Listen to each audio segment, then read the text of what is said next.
Good morning guys, kagising lang natin. It's 7, 7:20.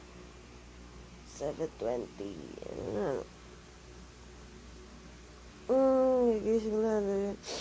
Tapos na ating Christmas party last night. It's 7:22 na Kasi yun yung nakuha nating regalo, ang laki Iuwi natin yan sa Isabela, kaso paano natin iuwi ang laki-laki? Diba? Ang dami nating mga nakuha mga gifts. So, kailangan na natin bumangon guys. Pasok na naman. Kakapagod na. Guys, let's eat breakfast, cake, plus coffee, and then yummy. My baby's there, eating pizza. And then, yung baon natin ngayon, yung tira natin sa nag-sharon kami kagabi, pansit tsaka yung sisig yan. Tapos nagluto na lang ako ng kanin. Diba? Kasi nag-sharon tayo kagabi. Ito yung nilagyan natin ng sharon natin kagabi. Ang laki. Diba guys?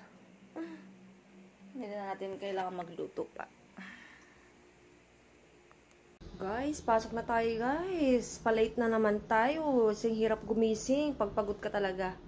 So, prepare na yung baon natin. Then, let's go. Guys, nandito na pala tayo sa bahay guys. Nakarating na tayo. Diba, nakabis na rin tayo. So, bumili ako ng pagkain ko guys. Kasi, wala akong pagkain.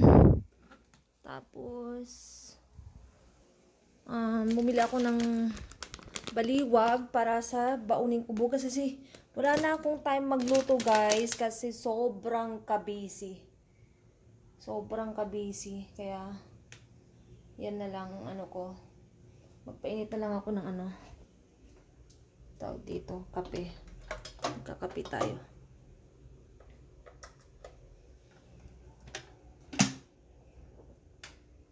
Diba? Yan. Bumili ako ng pang-spray para sa mga disinfectant. Kasi gusto ko maglinis. Kasi pumunta dito yung friend ko. Sabi niya, ba't ang dumi ng bahay mo? Parang nahiya tuloy ako. So, bumili lang ako ng pang-salad din, tsaka bread. Yan lang.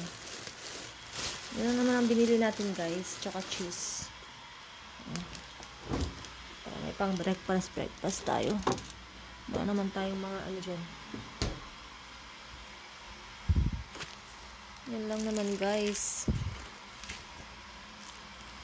So, ito yung aking dinner guys. Then, kape. Diba? So, after nito, maglinis ako ng bahay. Okay, kakaya naman ng bahay. Ang dugyot.